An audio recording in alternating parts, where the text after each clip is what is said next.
Welcome back to The Source of the Rings, where we look at the signs, codings, and real-life inspirations behind characters in the works of J.R.R. Tolkien.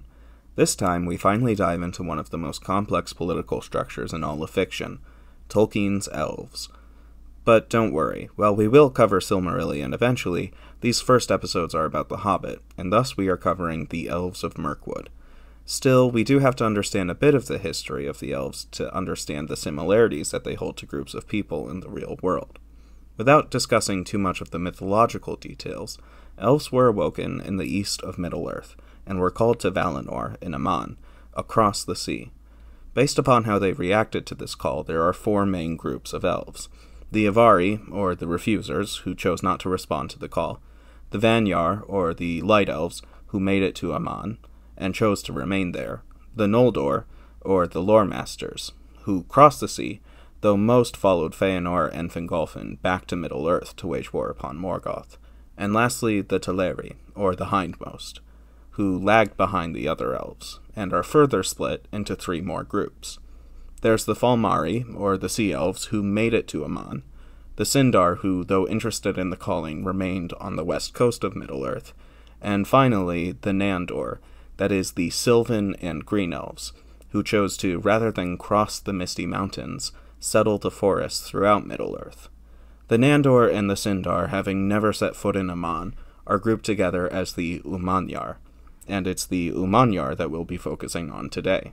At the start of the Second Age, Gil-galad, the High King of the Noldor, migrated to Osiriand, a Nandor realm, and established his kingdom of Lindon.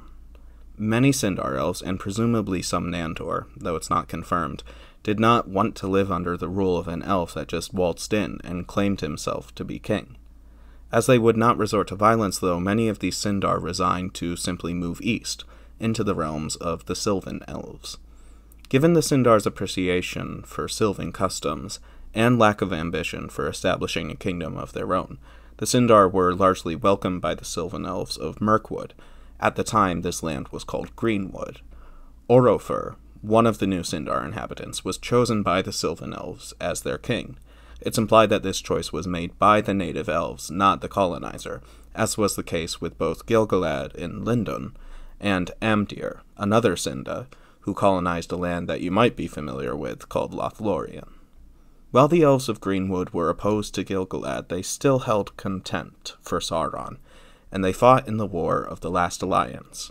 However, apparently due to their lack of cooperation with the Noldor and Sindar, and supposedly inferior armor and weapons, led to much of their force, including Orofer, dying in the Battle of Dagorlad. By the end of the war, only a third of the Sylvan elves remained. Thranduil, son of Orofer, also a Sindar and elf, became the new king of the Elves of Greenwood. Under Thranduil, the Elves of Greenwood held a relative peace for over 1,000 years. However, when Sauron established his reign in Dol Guldur, the forest was renamed Mirkwood, and the elves were driven back by several dark creatures. It was after this that the events of the Hobbit take place. After being disturbed by the dwarves, Thranduil and his people kidnapped the trespassers and held them as prisoners. However, Bilbo helped them escape. Thranduil sent messengers after them, and they came upon the men of Laketown, who were still reeling from Smaug's attacks. The Wood Elves actually helped the Lake Men make temporary shelters, and they provided them with food. These messengers were supported by warriors armed with bows and spears, and while it's not clear when he did, eventually Thranduil, as well as a large host of Sylvan Elves, came to Erebor. And you know the drill. The elves and men were ready to fight the dwarves, but instead, all three factions worked together to fight the goblins in the Battle of the Five Armies. After the Hobbit came Lord of the Rings, and Legolas, son of Thranduil, and an unknown mother, though likely a Sylvan elf as he himself identifies only as Sylvan, was a member of the Fellowship. Furthermore, the Elves of Mirkwood fought in the Battle Under the Trees.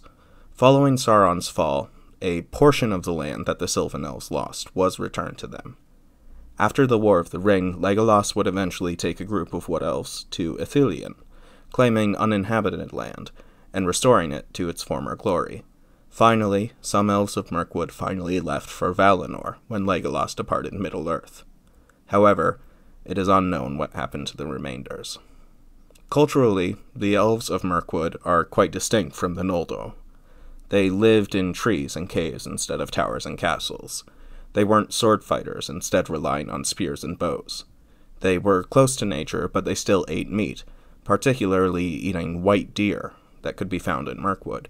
They also enjoy alcoholic beverages, but have little tolerance to it, and can't grow it in their native lands, and social structures aren't completely laid out in the novels, but they at least have a king. So, one very brief summary of Elvish politics later, it's time to examine who the Elves of Mirkwood reflect. And I'd like to reference the meta-analyses of Aubrey at the blog diversetolkien. I've linked her blog below. Aubrey is one of, if not the best Tolkien critics on the web. She examines the themes and stories present in Tolkien's work through multiple lenses, and I really can't recommend her work enough. She, like I do, sees the Sylvan Elves to be coded as people of color and specifically as Indigenous people. As she notes, the colonization of Sylvan lands by Sindar and Noldor elves is reminiscent of the colonization of lands in Africa and in the Americas by European empires. She also notes the comparison of castles of the Noldor to the tree-based dwellings of the Sylvan elves resembles the comparison between colonial-era Europe and pre-Columbian America / pre-colonial Southern Africa. There's also the unsavory comparison between the supposedly noble and wise Noldor and the dangerous and less wise Sylvan elves. This is the first example of serious racism from Tolkien that we've covered on this show. Even though there are native elves that are considered smart, especially the smartest elf of them all, Círdan, in general, there is a disturbing trend of European-seeming civilization being equated with good, and rural, indigenous-seeming civilization being equated with savage. This is a problem, no doubt. But, interestingly, it's not supported by the events of the novels. Despite Tolkien's words about the general trends of elvish wisdom and virtue, the Noldor are often the root of all problems, be it starting wars, teaching Sauron how to make rings of power, or even abandoning Middle-earth in its times of crises. Meanwhile, it's the native elves that actually fight in the Battle of Five Armies and in the War of the Ring, and the only elf that's a member of the Fellowship is Sylvan. Even though the savage stereotypes are used in sweeping generalizations, on a case-by-case basis, Tolkien seems to humanize the Sylvan elves as much as he does the Noldor. This represents in Tolkien an idea that I would say is probably common in a lot of white people even today. They may see other countries or cultures as lesser, even though they think of the individuals as equals.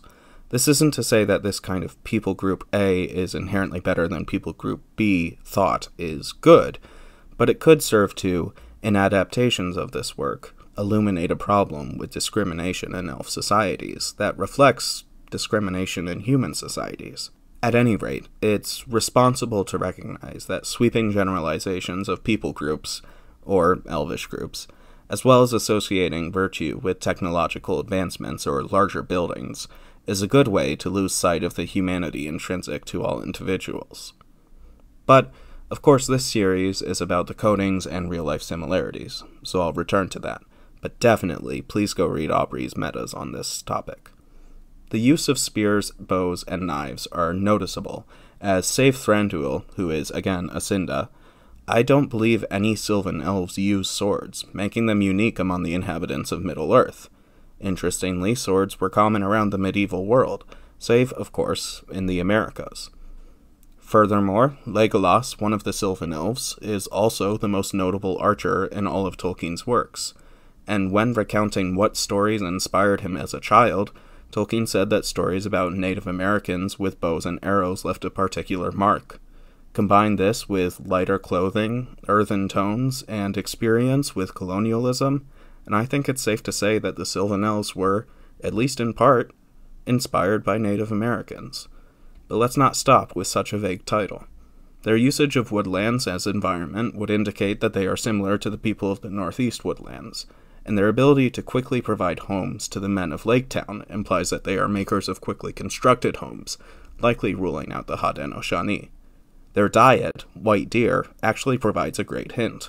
While solitary white stags are pretty common in folklore, did you know that there are actually white deer in the real world? A strain of white deer can be found in Seneca County, New York. Given all of this, and my previous demonstration that Bjorn resembles the Haudenosaunee, I'd feel pretty safe in saying that the Elves of Mirkwood are close to the Algonquin people. Their homes represent the Wetu of the Wampanoag. Their relationships with the men of Laketown and with Sindar elves represents the relationships held by many early Algonquin people who were very supportive to the European colonizers. And the fact that they died in wars that they didn't really have a choice in joining or not, that were mainly waged by the white-coated elves, it all kind of adds up. And yes, I'd say that that includes Legolas, despite Peter Jackson having a Aryan fantasy for him. But seriously, go read Diverse Tolkien.